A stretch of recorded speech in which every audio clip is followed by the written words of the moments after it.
했던 구절이 다시 나가게 됩니다.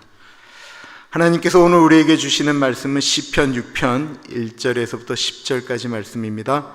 하나님의 말씀을 받들어 봉독할 때에 살아계신 하나님의 음성을 들으시기 바랍니다. 여호와여, 주의 분노로 나를 책망하지 마시오며 주의 진노로 나를 징계하지 마옵소서. 여호와여, 내가 수척하였사오니 내게 은혜를 베푸소서. 여호와여, 나의 뼈가 떨려오니 나를 고치소서. 나의 영혼도 매우 떨리나이다. 여호와여, 어느 때까지니까? 여호와여, 돌아와 나의 영혼을 건지시며 주의 사랑으로 나를 구원하소서. 사망 중에서는 주를 기억하는 일이 없사오니 수월에서 주께 감사할 자 누구리이까? 내가 탄식함으로 피곤하여 밤마다 눈물로 내 침상을 띄우며 내 요를 적시나이다. 내 눈이 근심으로 말미암아 쇠하며 내 모든 대적으로 말미암아 어두워졌나이다. 악을 행하는 너희는 다 나를 떠나라. 여호와께서 내 울음소리를 들으셨도다. 여호와께서 내 간구를 들으셨으며 여호와께서 내 기도를 받으시리로다. 내 모든 원수들이 부끄러움을 당하고 심히 떨미어 갑자기 부끄러워 물러가리로다. 아멘. 우리의 인생 가운데 이런 일은 절대로 일어나지 않았으면 좋겠다 싶은 것들이 있지요. 무엇이 있을까요? 아픈 것이 없었으면 참 좋겠습니다. 그죠? 내가 하는 일이 절대로 망하지 않고 하는 족족 원하는 대로 잘 되었으면 좋겠습니다. 그죠? 저는요, 요즘 주름살이 좀 없어졌으면 좋겠어요. 늙지 않았으면 좋겠고, 드시는데 소화가 안 된다라고 그래서 깔짝깔짝 드시는 게 아니고 드시는 대로 소화도 잘 되는데 살도 안 쪘으면 좋겠어요. 더 중요한 것, 우리 모든 사람들이 고민하고 아파하는 철학의 가장 기본적인 질문, 죽는 것이 없었으면 좋겠다라고도 생각합니다. 우리 인생에 없었으면 하는 것들, 그런데 이런 문제들이 안 일어나는 사람이 있을까요? 만약에 정말로 그런 분이 있다고 한다면 그분들은 어떻게 사실까요? 남들보다 훨씬 더 행복하고 가정적이실까요? 이런 일들을 경험하지 않는 분들은 더 도덕적일까요? 이런 일을 경험하지 않는 분들 때문에 이 사회에 더 선한 영향력들이 그런 분들에게 일어날까요? 만약에 정말로 우리의 인생 가운데 병드는 것도 없고 고통할 일도 없고 죽는 일이 없다고 한다면 이 세상은 어떻게 바뀌어 있을까요? 신학적으로 늘 질문하지만 말들은 많이 듣는데 잘 해결되지 않는 고민이 하나 있습니다. 그것은 왜 사랑의 하나님이 우리 인간들에게 고통을 주시느냐라고 하는 질문입니다. 이 질문을 우리는 때때마다 어려움이 올 때 하나님에게 던지곤 합니다. 그럼 그 고통이 하나님 때문에 온 것입니까? 아니면 나의 선택의 문제였습니까? 내가 다니는 직장에서 해고되었습니다. 하나님이 주신 고통의 문제입니까? 그 회사에서 내가 필요 없는데도 당연히 내가 하나님을 신뢰하고 의지하니까 내가 필요 없음에도 불구하고 그 회사에서 나에게 월급을 또박또박 주는 것이 맞는 것입니까? 내가 아무렇게나 살고 아무렇게나 먹고 아무렇게나 행동하는데도 하나님을 믿는다는 그 이유만으로 나는 콜레스테롤이 다 정상이고 당뇨도 없고 살도 안 찌고 나이를 먹어도 늘 20대 같은 육체적인 능력을 갖고 있는 그것이 맞는 것입니까? 하나님은 우리에게 자유의지를 주셨다라고 하셨습니다. 그래서 우리는 수많은 것들을 인생 가운데 선택하게 됩니다. 자유의지를 주셨다라고 하는 것, 자유로운 의지를 주셨다라고 하는 것은 그 선택에 우리 인간의 선택에 하나님이 개입하지 않는다라고 하는 것을 의미하는 것입니다. 그러나 만약에 우리가 하나님께 기도하며 여쭈면 아마 하나님은 우리에게 바르게 선택할 수 있는 마음을 주실 것입니다.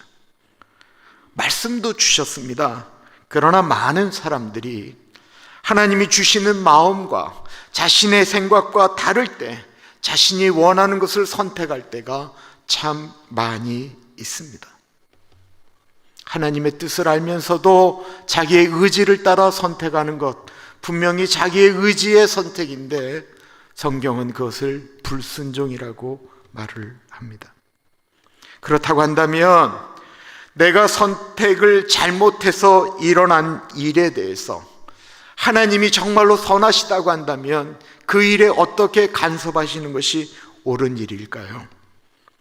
무슨 잘못을 해도 다 용서해 주시고 무슨 잘못을 해도 모든 것이 잘 되도록 하는 것이 하나님의 선하심입니까? 아니면 내가 잘못한 선택 때문에 고통함으로써 그 고통을 통과하면서 내가 좀 더 나은 사람으로, 좀 더 하나님과 가까운 사람으로 변하는 것이, 바뀌도록 만들어 주시는 것이 하나님의 선하심입니까? 만약에 죽는 것이 없다고 한다면 우리 어떻게 살아갈까요? 죽는 것이 없다고 한다면 이 말은 바꾸어 말하면 천국과 지옥이 없다라고 하는 것을 의미하는 것인데, 우리가 계속해서 여기서 죽지 않고 산다면 우리가 과연 우리에게 주어진 시간이라고 하는 개념, 우리의 인생이라고 하는 것, 우리의 만남이라고 하는 것을 정말로 소중히 여기며 살까요? 우리의 삶이 소중한 이유는 우리가 죽기 때문에 그렇습니다. 언젠가는 이별하기 때문에 우리에게 있는 시간이 소중한 것입니다. 우리가 예수님을 믿고 예수님의 뜻대로 바르게 살아가야 되는 이유는 우리의 삶의 시간이 정해져 있을 뿐만 아니라 그 후에는 우리가 죽기 때문에 그렇습니다. 그런 의미에서 우리의 삶에 고통이 오는 이유는, 병이 드는 이유는, 우리가 어려움을 겪는 이유는 그것 때문에 우리에게 주어진 시간 가운데 우리가 좀 더 우리 자신을 바라보고 겸손해질 수 있기 때문에 그렇습니다. 죽음이 있기 때문에 우리는 시간이 소중한 것입니다.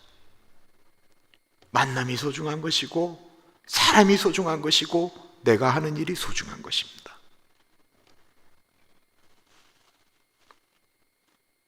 제가 교만해지고 막 살 때는 제가 잘 된다라고 생각될 때였습니다.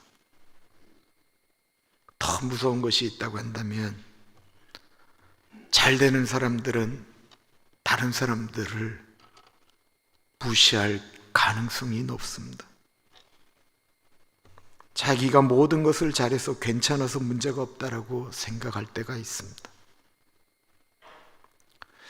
전체 시편 중에 하나님, 제가 잘못했습니다.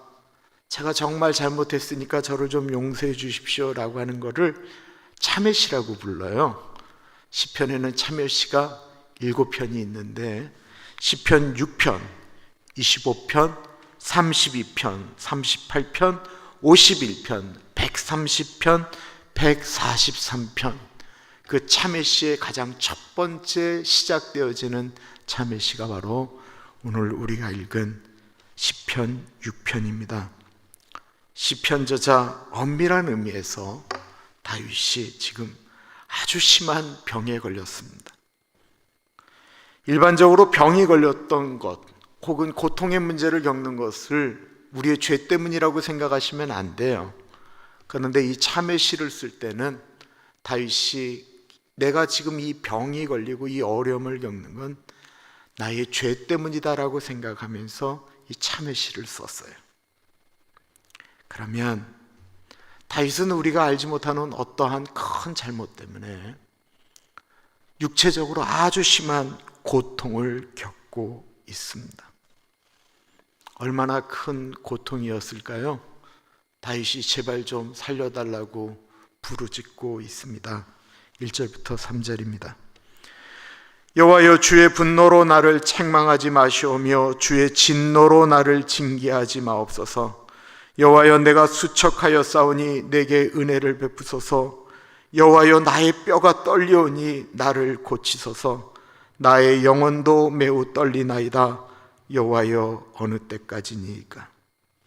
몸이 수척해졌다라고 표현하고 있습니다.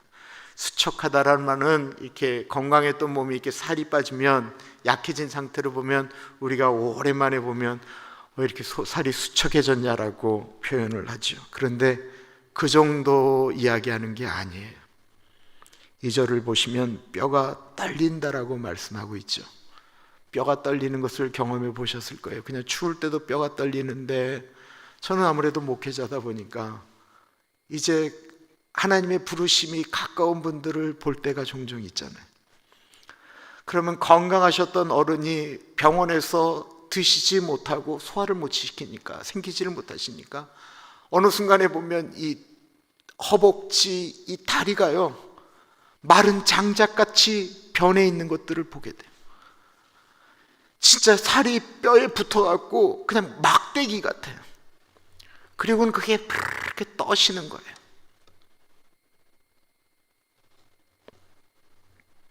지금 다윗이 그 상태처럼 돼서 침상에 누워 있는 것입니다. 그런데 육체적인 세약은 정신적인, 영적인 세약을 가져올 때가 많이 있습니다. 3절에 보면 다윗은 얼마나 무서운지 영혼마저도 떨리고 있다라고 이야기하고 있습니다. 너무 두려운 것입니다. 그런데 이 경험이, 이 일이 자신이 저질렀던 큰 죄악 때문에 이런 일이 일어났다라고 생각하면 얼마나 무서울까요? 내가 큰 죄를 저질렀는데도 아무 일이 일어나지 않는다고 하면 얼마나 좋을까요? 그런데 정말로 내가 큰 죄를 저질렀는데도 불구하고 아무 일도 일어나지 않는 게 진짜 복일까요? 그래서 처음에는 그 죄 때문에 고민했는데 아무 일도 일어나지 않으니까 더 큰 죄를 저질러도 되는 것이 정말 우리의 삶에 괜찮은 것일까요? 우리가 만약에 죽지 않고 영원히 산다고 한다면, 그 죄로 인하여 심판받지 않는다라고 하면 아무 일도 일어나지 않는 그거는 정말로 복된 일일 것입니다. 나쁜 일이 아닐 거예요. 그러나 문제는 우리가 죽는다라는 것입니다. 그리고 죽기 전에는 그나마 회개도 할 수 있고 돌이킬 수 있지만 죽고 난 다음에는 우리는 아무것도 할 것이 없습니다. 만약에 그 잘못된 삶의 대가로 지옥이라도 가게 된다고 한다면 다시는 올라올 방법이 없다라는 것입니다. 히브리서 9장 27절에 한 번 죽는 것은 사람에게 정해진 것이고 그 외에는 심판이 있다라고 하셨습니다. 심판이 있습니다. 우리가 죽은 다음에는 천국에 가느냐 지옥에 가느냐 두 가지밖에 없다라는 것입니다. 우리의 시간이 제한되어져 있고 죽음이 있기 때문에 우리에게 만약에 죄를 저질렀을 때 이 다윗과 같은 고통이 있다고 한다면, 그래서 하나님께 기도할 수 있는 마음이 우리에게 있다고 한다면 그건 결코 나쁜 게 아니에요. 제가 한두 번 말씀드렸던 거라 또 저 얘기하냐라고 말씀하실 수 있지만 안 들으신 분들도 있으니까 그냥 들어주세요. 제가 미국에 오기 전까지 이대에 있었던 선교단체에서 그 대학생부 주임 간사로 있었습니다. 그때 총무는 지금 애써기도 운동본부를 이끄는 이용희 교수님이셨고요. 제가 대학생부 주임 간사였기 때문에 저한테 어떤 일을 이렇게 지시하셨는데 그 일이 제가 하긴 너무 힘들고 불편한 일이었습니다. 제가 제일 힘들어하는 게 사람에게 상처 주는 말을 하는 걸 참 힘들어하는데 그 행정적으로 그 일을 처리해야만 했어요. 그런데 정말로 그렇게 하고 싶지 않아서 또한 내가 그렇게 하지 않아도 대학생부 아이들은 충분히 내 마음에 도리어 동의할 줄 알고 있었기 때문에 제가 그 명령에 불순종했습니다. 그 일로 인해서 선교단체에 보이지 않는 문제가 발생했습니다. 그것 때문에 저도 힘들었지만 총무였던 이용희 교수님도 대단히 어렵고 힘들어했습니다. 그리고는 그 시간이 이렇게 흘러가면서 저는 그렇게 그냥 끝나는 줄 알았는데, 기도 정말 많이 하는 선교단체였거든요.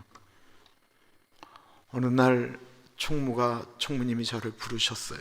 아주 심각한 얼굴로 저를 부르신 다음에 정말로 뜸을 들이시다가 어렵게 말씀을 꺼내셨습니다. 이 문제 때문에 하나님께 오랫동안 기도했는데 하나님께서 김전도사의 불순종에 대해서 징계하시기로 결정하셨다라는 것입니다. 그리고 그 결정은 제가 사랑하는 사람을 친다라는 것이었습니다. 이용희 교수님이 우리 가정을 얼마나 사랑했는지 제가 압니다. 그분은 자기가 받는 월급에서 떼어서 제 사례비를 충당하고 있었습니다. 근데 지금 독일에 가 있는 제 큰아들 예석이가 갓 2살이었는데 그 예석이에 대한 사랑이 말도 못하는 분이었습니다. 근데 그런 분이 기도 중에 그런 감동이 오니 얼마나 힘들었겠어요. 신앙적으로 이야기할 때 미신이라고도 이야기할 수 있고 겁박이라고도 이야기할 수 있습니다. 근데 그 말을 듣는 저에게는 그 말이 정말로 하나님의 징계의 말씀으로 다가왔습니다. 마치 다윗을 향해 나단 선지자가 당신이 그 나쁜 사람이다라고 이야기할 때 다윗이 고통하였던 그것처럼 제가 잘못한 줄 알았기 때문에 그 말씀을 하는데 그런 고통이 저에게 다가왔던 것입니다. 차라리 선교단체에서 그 문제가 리더십에 대한 불순종이기 때문에 당신을 치리하겠다라고 이야기하면 제가 도리어 마음이 편했을 텐데 이것은 사람이 다루는 것이 아니고 하나님이 다루신다라고 이야기하니까 잠을 잘 수가 없었습니다. 4절에 다윗이 고백하였던 것처럼 여호와여 돌아와 나의 영혼을 건지시며 주의 사랑으로 나를 구원하소서. 저도 이렇게 기도했습니다. 아무리 하나님께 기도하고 부르짖고 울어도 그런데 하나님께서 용서해 줄 것 같다라고 하는 느낌이 들지 않았습니다. 그리고 정말 오늘 말씀처럼 거짓말처럼 살이 빠지기 시작했습니다. 보채는 예석이를 보면 내 잘못 때문에 이 아이가 어찌가 될까 싶어서 막 마음에 계속한 두려움이 있었습니다. 잠을 자도 깊은 잠을 잘 수가 없었습니다. 육체뿐만 아니라 영혼이 메말라가는 것을 경험하게 되었습니다. 하루하루가 지옥 같았습니다. 고통스러웠습니다. 매일매일이 저는 죽은 자 같았습니다. 5절에 보면 사망 중에서는 주를 기억하는 일이 없사오니 수월에서 주께 감사할 자 누구리이까. 5절 말씀은 제발 좀 살려달라고 하는 이야기입니다. 하나님, 내가 죽으면 하나님께 감사할 수 없지 않습니까? 제발 목숨만 살려주셔야 내가 하나님을 찬양하고 하나님께 기도하며 하나님께 감사할 수 있지 않겠습니까? 이 말이 맞지요. 살아있기 때문에, 우리에게 시간이라고 하는 것이 정해져 있기 때문에 우리는 하나님께 기도도 하고 감사도 하고 회개도 하는 것입니다. 6절에 보면 내가 탄식함으로 피곤하여 밤마다 눈물로 내 침상을 띄우며 내 혀를 적시나이다. 온몸이 숙척해서 힘없이 침상에서 일어나지도 못하고 울면서 얼마나 기도했든지 그 눈물로 침상이 적셔지고 덮고 있는 이불이 축축해졌다라는 것입니다. 죄 때문에, 내가 믿는 하나님이 두려워서, 내가 짓는 그 죄 때문에 하나님 앞에 떠셔보신 적이 있으십니까? 아무리 기도해도 하나님이 징계할 내가 사랑하는 사람은 예석이밖에 생각나지 않았습니다. 제가 우리 집사람 별로 안 사랑했거든요. 기도해도 답이 안 나오니까 견딜 수가 없어서 엄마를 찾아갔습니다. 그랬더니 제 이야기를 다 들으신 우리 어머니가 한참을 침묵하시다가 이렇게 말씀하셨습니다. 걱정하지 말아라. 내 아들이 받아야 될 그 징계 네 애비가 받았다. 말씀을 안 하셨는데 이틀 전 아버지가 교통사고가 나셔서 팔이 부러지고 어깨뼈에 금이 가셨습니다. 저에게 그 말씀을 안 하신 거예요. 그때 아버지의 연세가 70대 후반이셨는데 제가 드리는 이 말씀을 동의하시건 동의하지 아니하시건 그건 본인의 신앙이에요. 그러나 우리 엄마가 우리 아버지가 받은 그것에 대해서 말씀하실 때 제가 우리 엄마에게 고백할 때 엄마도 저도 그리고 제 문제 때문에 너무 고민하며 기도했던 이용희 교수님도 그 일을 하나님의 징계로 알았습니다. 그런데 모든 징계가 끝이 난 것이니 내가 이제 좀 자유로워져야 되잖아요. 근데 그렇지가 않았어요. 내 뼈가 부러졌으면 참 좋았을 것을, 내가 다쳤으면 더 나았을 것을, 나이 드신 아버지가 그렇게 누워있는 것이 저를 얼마나 힘들게 했는지 모릅니다. 아버지에게는 어머니도 저도 말씀을 드리지 않았지만 다윗이 지금 고백하는 내 뼈가 흔들리고 영혼이 울리는 고통이 있었습니다. 아버지가 그 모든 것들을 감당하셨을 것을 생각하면 지금도 가슴이 아려요. 그리고 그 고통의 시간을 지나가면서 저는 하나님 아버지에 대해서 더 깊은 생각을 하게 되었습니다. 그리고 내가 하나님의 사람으로 살아간다라는 것이 얼마나 어려운 일인가를 생각하게 되었습니다. 고통을 통해서 하나님의 선하심이 무엇인지를 깨달은 것입니다. 사람들은 이야기합니다.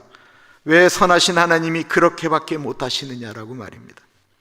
그럼 내가 선택한 나의 의지와 나의 사람이 자신의 편안과 욕심으로 이루어 놓은 일에 도대체 하나님이 어떻게 하는 것이 옳은가라고 하는 것입니다.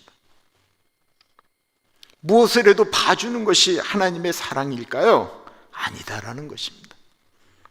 사람은 자신의 고난을 통해서 그리고 죽음의 문턱에서 자신에게 주어진 삶에 대해서 진지하게 기도할 수 있다는 것입니다. 시편 저자는 그런 아픔을 통해서 자기 자신을 바라보았고 삶의 가치를 깨닫게 되었고 하나님을 바라보게 되었습니다. 9절은 이렇게 말하고 있습니다. 여호와께서 내 간구를 들으셨으며 여호와께서 내 기도를 받으시리로다. 아까 권희정 집사가 부른 찬양의 제목은 있으니라고 하는 제목이에요. 있으니라고 하는 것은 무엇이 존재한다라는 것을 의미하는 것이죠. 가사 중에는 나에게는 노래가 있으니, 나에게는 내 영혼에는 찬양이 있으니, 내 중심에는 기도가 있으니 흔들리지 않는다라는 내용이죠. 있는 것은 참 좋은 것입니다. 그럼 이 노래의 가사를 작사한 사람은 참 많은 것을 가진 사람일까요? 이렇게 찬양하고 노래하고 시를 쓰고 간증할 만큼 가진 것이 있는 사람일까요? 1963년 6월 23일 병원에서는 아무도 축복하지 않는 한 여자아이가 태어나게 되었습니다. 아버지는 결핵 환자였고 엄마는 먹을 것이 없어서 아이에게 젖이 안 나와 젖을 물린 것이 아니고 쌀뜨물로 아기를 먹인 그런 가난한 집안이었습니다. 더군다나 의사 선생님이 잘못해서 아이가 나오는 와중에 이 연약한 뇌의 손해를 건드리게 하는 바람에 이 아이는 태어날 때부터 뇌성마비 환자로 태어나게 되었습니다. 근근히 생명을 연장하는 아이가 10대가 되었을 때 학교를 다니는 자기 또래의 여자아이들을 보면서 자신의 처지를 비관했습니다. 엄마는 자기 잘못 때문에 아이가 그렇게 된 줄 알고 그 아이를 데리고 부흥회마다 쫓아다녔고, 능력 있고 잘 고친다라는 분들에게만, 목사님에게 찾아가서 그 뇌생벌리 걸린 아이에게 안수를 받게 했습니다. 그리고 그 어려운 힘들 가운데 아이를 고칠 수만 있으면 재산 다 팔아도 좋다고 생각을 해서 그 뇌성마비 아이를 데리고 용하다라고 하는 침 놓는 한의사들은 다 쫓아가서 이분이 아직도 그때 맞았던 그 아픈 침 자국 기억이 남는다라고 이야기를 할 정도입니다. 엄마가 전해주는 하나님에 대한 이야기는 먼 나라 이야기였습니다. 엄마에게 이렇게 되들었습니다. 다른 엄마들은 낙태도 잘 시키는데 엄마는 왜 그 남들을 다루는 그것도 못했어? 라고 하나님을 원망했습니다. 17살 됐을 때 엄마가 데려갔던 부흥회에 기도하는데 한 여고생이 옆에 와서 이 뇌성마비 걸려 말라 비틀어진 이 소녀의 손을 잡고 기도하기 시작했습니다. 근데 얘가 왜 나를 위해서 기도하지라고 하면서 그 아이의 눈물을 보면서 저 아이가 믿는 하나님을 나도 좀 만나고 싶다라는 생각이 들어서 그때부터 성경책을 읽기 시작했습니다. 성경책을 처음부터 끝까지 10번째 읽던 때 그 여고생이 눈물로 흘리며 기도했던 그 하나님을 만나게 되었습니다. 하나님을 만나는 순간 원망도 사라지고 자신이 큰 죄인인 것을 깨닫게 되었습니다. 읽은 김에 10번을 더 읽게 되었습니다. 그리고 성경을 20번을 읽게 되었을 때 이 여자에게 소망이 생기기 시작했습니다. 그리고 이 뇌성마비 환자는 시를 쓰기 시작했습니다. 이 여인의 시는 다 하나님을 향한 사랑의 고백이었습니다. 그러던 어느 날, 수많은 시를 썼던 어느 날, 집안은 여전히 가난했기 때문에 살던 동네에서 갑자기 집주인이 나가라고 한 것입니다. 나가야 될 때 이 여자에게 가장 고통스러웠던 것은 교회에서 만나서 자기를 돌봐주었던 아주 친한 언니하고 헤어지는 것이었습니다. 그 이별이 너무 슬퍼서 하나님께 이렇게 기도했습니다. 주님, 저는 아무것도 없습니다. 친구도 없고요, 집도 없고요, 휠체어도 없고요, 저는 아무것도 없어요. 그렇게 기도할 때 하나님께서 이 여인에게 내가 너에게 지금부터 시를 주는데 너는 받아 적기만 해라 그랬답니다. 어그러진 왼손을 가지고 남들은 잘 알아보지 못할 시를 하나님이 불러주시는 대로 쓰기 시작했습니다. 나 가진 재물 없으나, 나 남이 가진 지식 없으나, 나 남에게 있는 건강이 있진 않으나, 나 남이 없는 것 있으니, 나 남이 못 본 것을 보았고, 나 남이 듣지 못한 음성을 들었고, 나 남이 받지 못한 사랑 받았고, 나 남이 모르는 것 깨달았네. 공평하신 하나님이 나 남이 가진 건 나 없지만 공평하신 하나님이 나 남이 없는 것 갖게 하셨네. 그런데 하나님이 주시는 영감대로 시를 쓰는데 너무 기가 막혀서, 감격이 아니고 너무 기가 막혀서 나중에는 쓸 수가 없더래요. 그래서 울부짖으며 하나님께 이야기했답니다. 하나님, 아니요, 나 이제 더 이상 못 쓰겠습니다. 하나님이 공평하긴 뭐가 공평해요? 내겐 아무것도 없습니다. 그러자 이번엔 하나님이 화를 내시며 말씀하시대요. 시키는 대로 공평하신 하나님이라고 써라.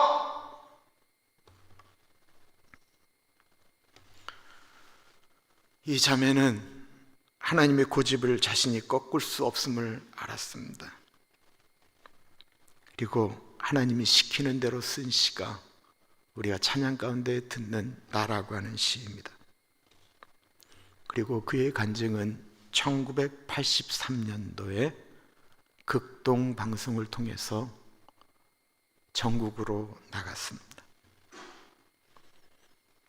그러자 그의 시를 받아서 시집이 나오기 시작했습니다. 그의 시에 곡들이 만들어져서 노래가 나오기 시작했습니다. 뇌성마비 환자 송명희 시인은 일반적인 사람들이 상상할 수 없는 일들을 하기 시작했습니다. 그리고 이 송명희 시인은 말도 안 되는 공영방송이라고 하는 KBS에 2번이나 출연하게 되었습니다. 그리고 그 여인의 모습을 보면서 수많은 사람들이 위로를 받게 되었습니다. 그때서야 이 송명희 시인은 자신을 뇌성마비 상태로 두신 하나님을 이해하기 시작했습니다. 고통을 통해서, 아픔을 통해서 하나님을 찬양하기 시작했습니다.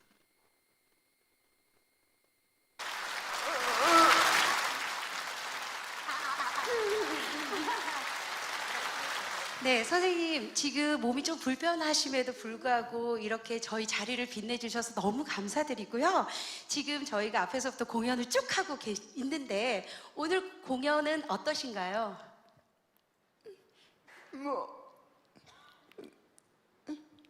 열린 음악회는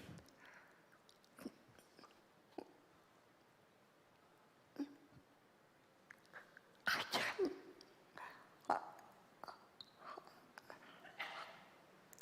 아름다운 무대지요. 열린 음악회는 가장 아름다운 무대지요.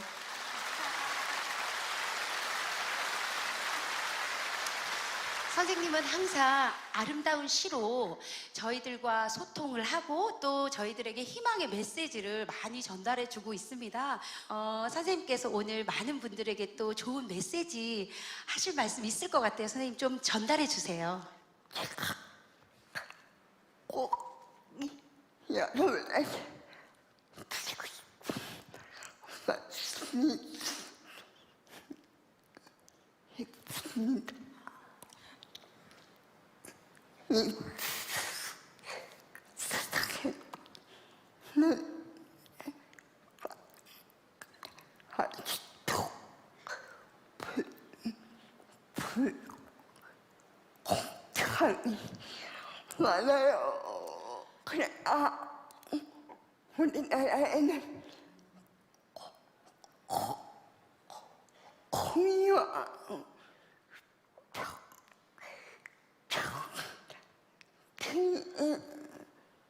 있는 나라가 되기를 바랍니다.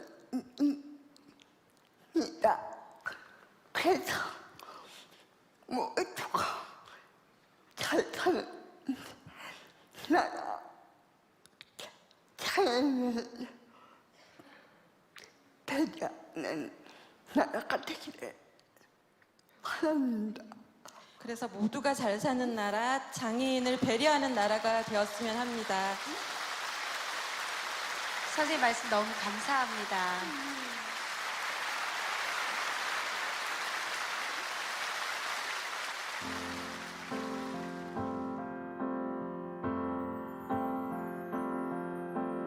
나 가진 재물 없으나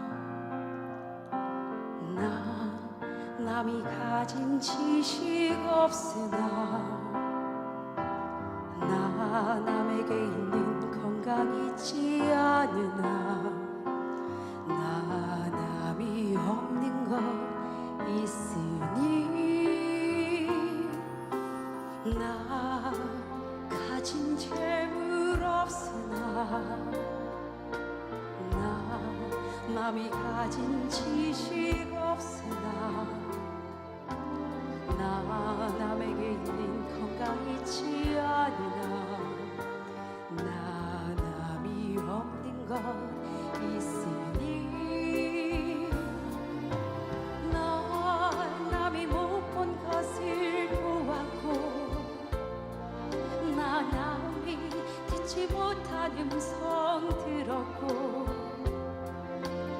나 남이 받지 못한 사랑 받았고 나 남이 모르는 것 깨달았네.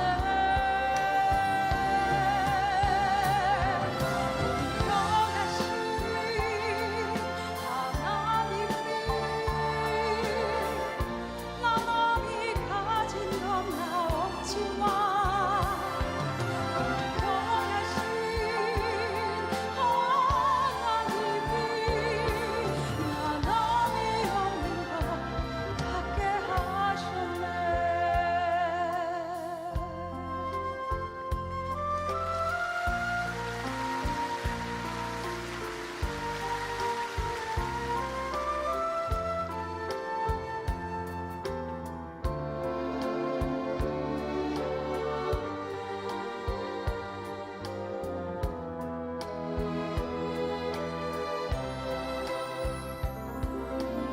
나 남이 못 본 것을 보았고 나 남이 듣지 못한 음성 들었고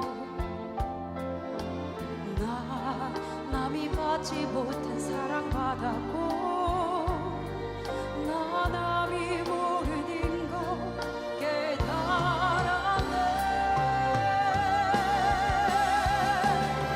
영원하신 하나님이 나 남이 가진 건 나 없지만 영원하신 하나님이 나 남이 없는 것 갖게 하셨네.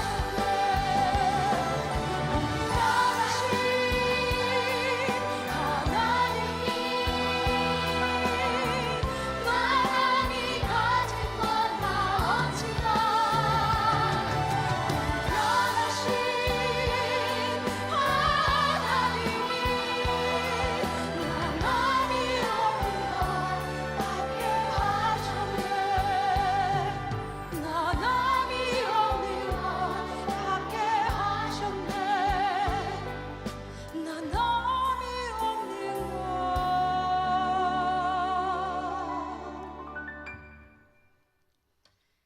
갖게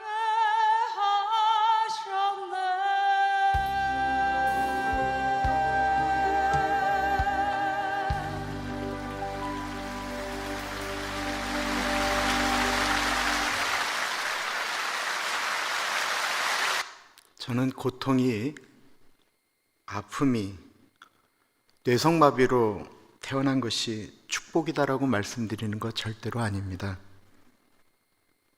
물론 정상인으로 더 멋진 일을 할 수도 분명히 있습니다. 그러나 이 세상에 정상적이라고 하는 말 때문에 나쁜 일을 하는 사람들이 얼마나 많이 있습니까? 많은 돈 때문에 무너지는 사람들이 얼마나 많이 있습니까? 즐거움을, 쾌락을 찾다 더 못 찾아서 마약을 하는 사람들이 얼마나 많이 있습니까? 돈을 써도 남아도니까 온 집안에 가장 비싼 차들로 도배를 하는 사람들이 얼마나 많이 있습니까? 돈이 남아돌고 몸이 건강해도 너무 건강하니까 이 여자 저 여자 만나는 바람피는 남자들이 얼마나 많이 있습니까? 그렇게 살다가 죽을 거면 차라리 연약한 것이 낫지 않을까요? 왜 그렇습니까? 우리의 인생이 제한되어져 있기 때문에 그렇습니다. 우리가 죽으면 하나님 앞에 설 수밖에 없기 때문에 그렇습니다. 그래서 우리에게 혹이나 아픔이 오는 것이 있다고 한다면 그걸 꼭 나쁜 것으로 하나님이 왜 나한테 이러시냐라고 얘기하실 필요 없습니다. 나에게 오는 아픔을 내가 어떻게 해석하며 사느냐에 따라서 우리 살고 있는 이 삶만 아니고 이 삶의 후가 결정되어진다라고 하는 것입니다. 어려움을 통해 겸손할 수 있고 자신을 돌아볼 수 있습니다. 기도하겠습니다.